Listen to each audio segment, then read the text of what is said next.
everybody. This is the Too Fat to Play podcast. This is Austin. That is Ryan. We're going to do that thing that for some reason you idiots enjoy listening to. You had to think about that for just a second, didn't you? No. Shut up.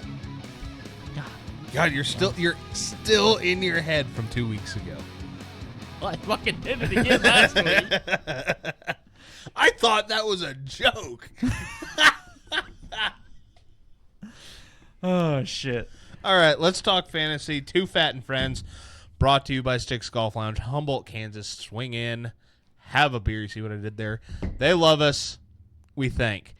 All right. Were you actually proud of that swing in there? I was. That was on the spot. That was not planned. I was a little proud of that. Ladies and gentlemen, the co-host. Damn it, it feels good.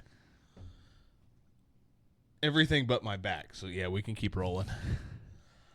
Problems. So many problems. Kind of like Sean's having. Well, I guess dominating a league up until playoffs last year means that he's going to have to just shit the bed this year. I know being on the road hasn't helped him much, but no excuses. Oh, is that why he had played George Kittle and Isaac Pace? Oh, I have no idea, but I'm gonna make up the excuses for him since I haven't seen him in 2 weeks. Okay, well, 3 weeks. I don't know. It's been probably closer to a month. He was in Canada for a while. Sounds to me like he got a loss. McConk's hard, highest average scoring team in the league. Yours truly, 3-0. Just doing those things to keep on keeping on. Well, in case you were wondering, Njigba, please, got fucking railroaded, absolutely smoked by who? Oh, Bullets Pearsall. Yeah, that's right. That's high points for the week. High points for the week. Just absolutely steamrolls. In my defense. Oh, in your defense. I really didn't see Singletary and McLaurin combining for 40 points on the bench. It's all right. I had Zach Charbonnet, and I started fucking Bijan Robinson over him. Yeah. Josh Jacobs apparently was a bad fantasy start when you have a backup quarterback in. Who knew? Jesus. I found that out in like 3 other leagues. It's fine. Yeah. It's an annoying thing to figure out, you know.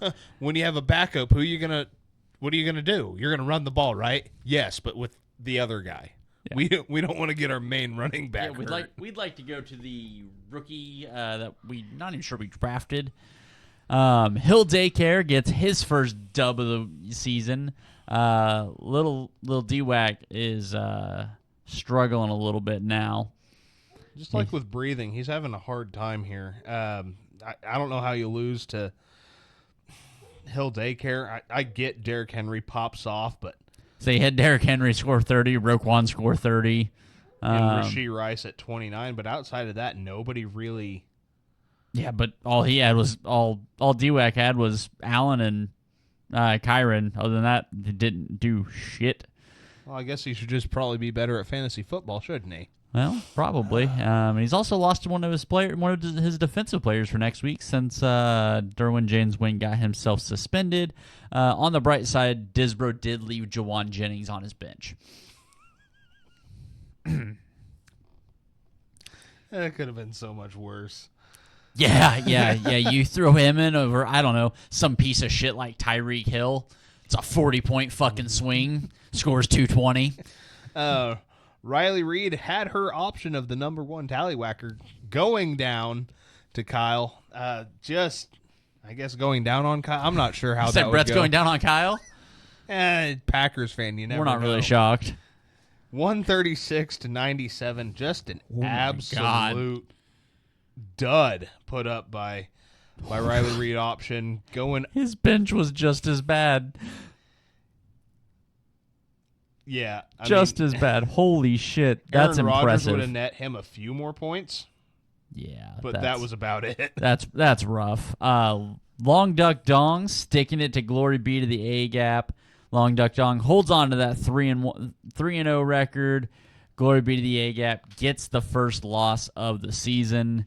Who would have thunk that after the mad dash to grab Derek Carr, he would score sub 10 points? Yeah, my other league, I started Rashid Shaheed, right? I've never been so happy I didn't win a waiver claim. Granted, I'd have probably started him over like JMO, who scored 1.2, but it was rough. Dobbins gets Fantasy Heroes, are they gonna repeat for 2 weeks? Is Juwan gonna do the same thing next week?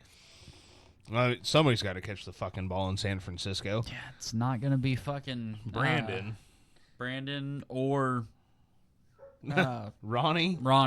Yeah. Maybe Jacob Cowing can get out there, and Ricky Pearsall is going to be ready for week 5. So good God, reinforcements are coming. Kareem Pies gets his second win of the season. Joe Burrow, although not being able to win games, does seem to be able to put up fantasy points from time to time. Honestly, pretty solid lineup. Solid lineup, at least until had one good defensive player.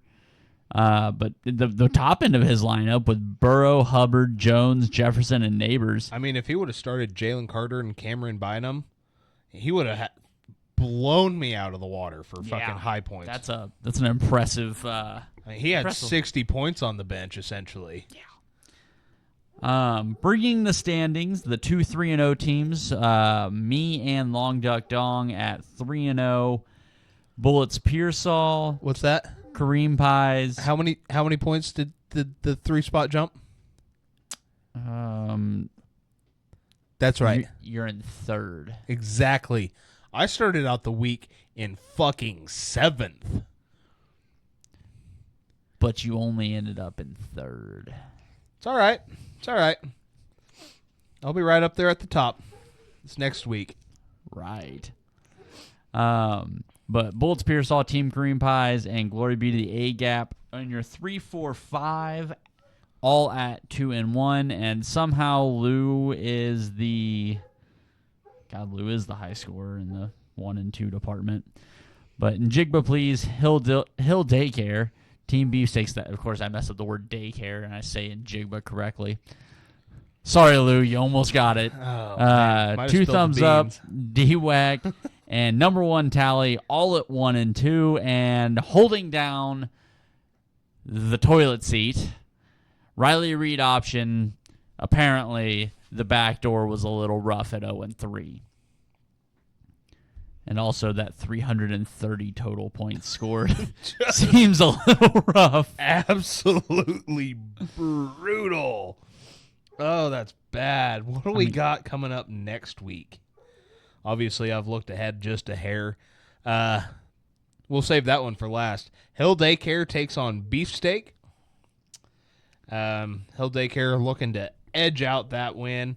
Riley Reed option slated to get his first win against D-Wack. D-Wack puts another player in. That'll shift considering he's getting 0 out of his final defensive spot at the moment. Moving down to Game of the Week. Oh, wow. Straight 50-50 split, 140.68 to 139.35. You have Njigba, please, with the, what's that, 1.5, 1.6? 1.3. Jesus, advantage. math. Yeah, 1 point. God damn it. 1.3 point advantage over Tallywhacker. We got Long Duck Dong taking on 2 thumbs up. 55% leaning towards Long Duck Dong. We have probably another good game there, but even closer. Spoke too soon. Kareem Pies taking on Glory B to the A gap. 131.13 projected to 131.88. You literally can't get much closer than that. Yeah, it's going to be really hard to have a closer projection than that.